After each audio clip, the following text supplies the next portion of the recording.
Hello everyone, my name is Kubir Das. Welcome to KD Academy CGPSC। तो जैसे कि आप सभी को पता होगा कि मैं प्रॉफिट लॉस का 3 लेक्चर पहले ही अपलोड कर चुका हूँ। आज जो मैं रिकॉर्ड कर रहा हूँ वो पार्ट 4 है, चौथा लेक्चर है। तो इसमें हम लोग नया कॉन्सेप्ट पढ़ने वाले हैं। तो चलिए देखते हैं कौन किस प्रकार का क्वेश्चन है, कैसे उसको ठीक से बनाना है उस बेसिक मेथड का अवॉइड करते हुए। तो जैसे कि यहाँ पे बोल रहा है, देखिए इसका अब मैं ट्रिक बताऊंगा, एक बार आप ट्रिक समझ गए अब उसके बाद आपको दिक्कत नहीं जाएगा। क्या बोल रहा है यहाँ पे, 14 वस्तु को बेचने, क्या बोल रहा है, 14 वस्तु को बेचने पर, इसी चीज को समझना है। 14 वस्तु को बेचने पर एक व्यक्ति को 2 वस्तु के लागत मूल्य की हानि होती है। बस यहीं पे आएगा, लागत 2 वस्तु के लागत मूल्य की हानि होती है। हानि हो रहा है, उसको लॉस हो रहा है, कितना, 2 वस्तु का, टू, लागत मूल्य मतलब 2 CP का। अब यहाँ पे हमको क्या करना पड़ेगा, है ना, मानना पड़ेगा, माना कि प्रत्येक वस्तु का, यहाँ पे क्या दिख रहा है, सीपी, बस उसी को देखो, प्रत्येक वस्तु का सीपी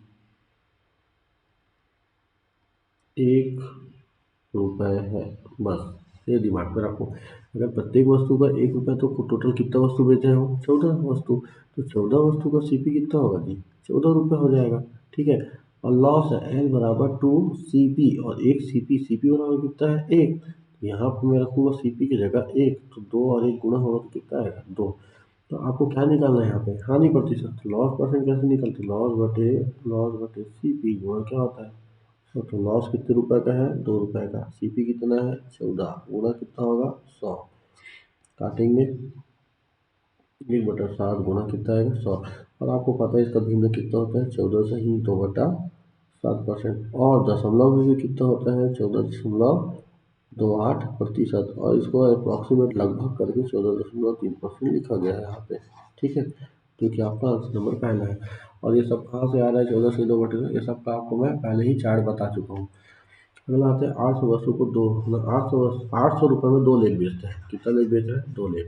ठीक है, एक वस्तु 5 लेख की लागत मूल्य का लाभ होता है, यही पे आपको समझना है बस। मतलब 800 रुपये दिए, उसका आपको काम ही नहीं है यहाँ पे देखना। आपको क्या बोल रहे हैं, 5 लेख के बराबर लाभ होता है। ये लो लाभ हो रहा है 5 लेख की, किसके, लागत मूल्य, मतलब क्या दिया है, सीपी। फिर वहीं पे प्रत्येक वस्तु का सीपी बराबर कितना, 1 रुपये है, ऐसा मानना पड़ेगा, बार बार लिखने का जरूरत नहीं है ना। और यहाँ कितना वस्तु बेच रहे हैं वो, 2 वस्तु बेच रहे हैं। कितना वस्तु बेच रहे हैं, 2 वस्तु। तो सीपी कितना होगा 2 वस्तु का, 2। प्रॉफिट निकालेंगे तो कितना आएगा, 5, क्योंकि ये सी बराबर सीपी बराबर 1 है, तो यहाँ 1 रखूंगा तो 5 और 1 गुणा होगा तो कितना आएगा, यहाँ से आपका 5 आएगा, है ना। और मेरे को लाभ परसेंट निकालना है, तो लाभ परसेंट बराबर होता है प्रॉफिट बटे सीपी गुणा कितना होता है, 100। प्रॉफिट कितने का हो रहा है, 5 का, बटे सीपी कितना है मेरा, 2, गुणा कितना होगा, 100 से काटूंगा मैं, कितना आएगा, 50। और 50 का 5 से गुणा होगा तो 250 रुपये सच आएगा आंसर। अगला क्वेश्चन है, अगला क्वेश्चन क्या है, अगला क्वेश्चन ये है कि 40 मीटर कपड़ा को बेचता है, तो विजय 60 मीटर कपड़े के विक्रय मूल्य प्राप्त करता है, के बराबर प्राप्त करते हैं। यहाँ पे गलत है, यहाँ पे क्या दिया देखो, विक्रय है ना, गेन, मतलब विक्रय मूल्य क्या करता है, विक्रय मूल्य का लाभ प्राप्त होता है, क्या होता है, लाभ प्राप्त। तो प्रॉफिट बराबर विक्रय मूल्य का बोले तो 7 सेलिंग प्राइस, सेलिंग प्राइस लिखा है यहाँ पे। तो सेम वही, प्रत्येक वस्तु का विक्रय मूल्य, प्रत्येक वस्तु का विक्रय मूल्य कितना, 1 रुपये है, ऐसा मानना है ना। माना तो कितना वस्तु बेच रहा है, 45, तो सेलिंग प्राइस कितना हो जाएगा, 42, सॉरी, तो 42 का 42 रुपये हो गया। प्रॉफिट कितना हो जाएगा, 7 रुपये हो गया।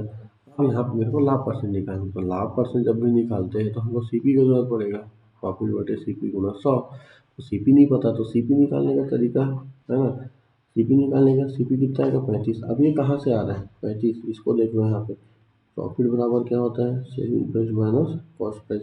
प्रॉफिट है 7 और ये कितना है, 42 माइनस का सी पी को इधर ले जाऊंगा, सी पी बराबर क्या आएगा 42 माइनस का 7 बराबर कितना आएगा 35। तो ये यहाँ से आया है, उसको दिमाग से मेंटली किए 35 रुपये में 7 बेचूंगा, 7 रुपये प्रॉफिट होगा तो 42 रुपये में बेचूंगा, ऐसे करके ठीक है।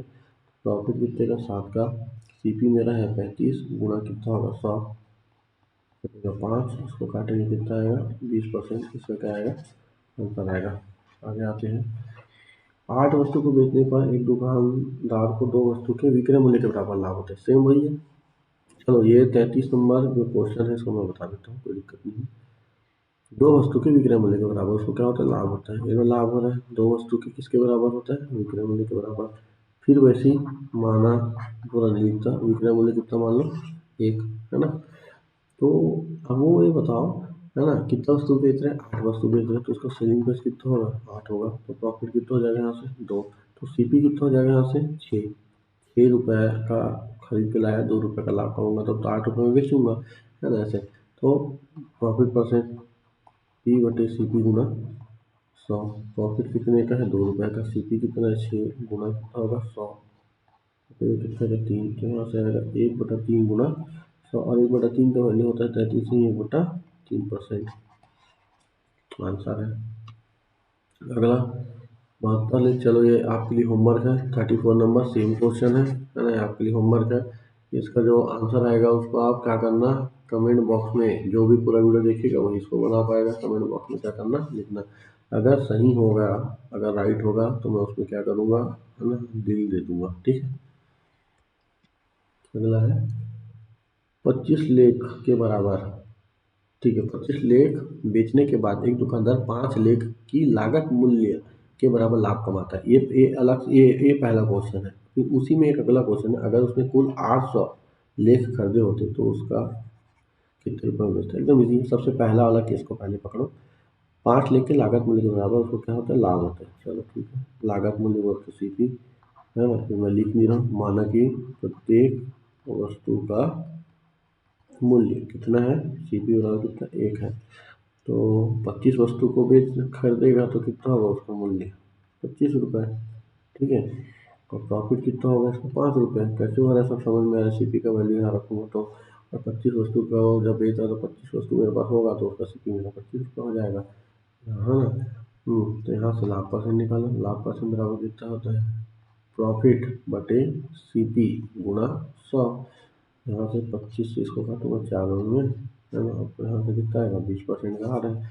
अब यहाँ से हमारे पास बहुत सारा मैटर हो जाता है ना दूसरे क्वेश्चन के लिए, क्योंकि दूसरे क्वेश्चन में कुल कितना खरीदा है 800, जाहिर सी बात है एक वस्तु का मेरा सी पी कितना है 1 रुपया है, तो 8 वस्तु का मेरा 800 रुपया होगा है ना, और मेरे को 20% का लाभ हो रहा है।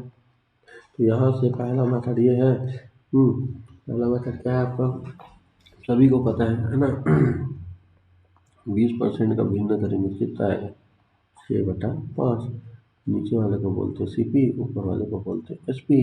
यहाँ मेरा सी पी कितना है 5 रुपये है, लेकिन 5 रुपये नहीं है ना, वो कितना है 8 है, 5 को 8 कैसे बनाएंगे 116 से गुना, तो सेलिंग प्राइस निकालना है तो ऊपर भी 116 से गुना कर दो तो 16 सिक्के 960, ये इसका आ जाएगा आंसर। दूसरा मेथड ये है कि आप सेलिंग प्राइस निकालना है तो सीपी में क्या करना है 100 प्लस प्रॉफिट परसेंट निकाल दो, एकदम इजी है। तो हाँ इसका कितना है 800 गुना है ना, यहाँ पे कितना 20 है तो कितना हो जाएगा 120% हटेगा, नीचे आएगा 100 यहाँ से कटेगा तो 12 कितना होता है 96। दोनों मेथड से जहाँ से बना सकते हो वहाँ से आपका आंसर आ जाएगा। तो अगर आपको ये वीडियो अगर पसंद आया होगा तो आप क्या करिएगा, इसको लाइक करिएगा, कमेंट करिएगा, सब्सक्राइब करिएगा कि ये वीडियो अच्छा लग रहा है डेली है ना बनाइए और इस वीडियो को मैं आपसे कोई पैसा वैसा तो ले नहीं रहा हूँ, तो आपसे सिर्फ यही उम्मीद करूँगा कि ये जो वीडियो है इसको ऐसे बच्चे लोग के पास पहुँचाइए, ऐसे ही स्टूडेंट लोग के पास पहुँचाइए जो कि कोचिंग अफोर्ड नहीं कर पाते हैं, जो कि फ्री में पढ़ना चाहते हैं है ना, खासकर छत्तीसगढ़ CGPSC है ना, टीचर भर्ती और SSC रेलवे सबके एग्ज़ाम की अगर वो तैयारी करना चाहते हैं तो मेरे कोर्स से आप आराम से कर सकते हो।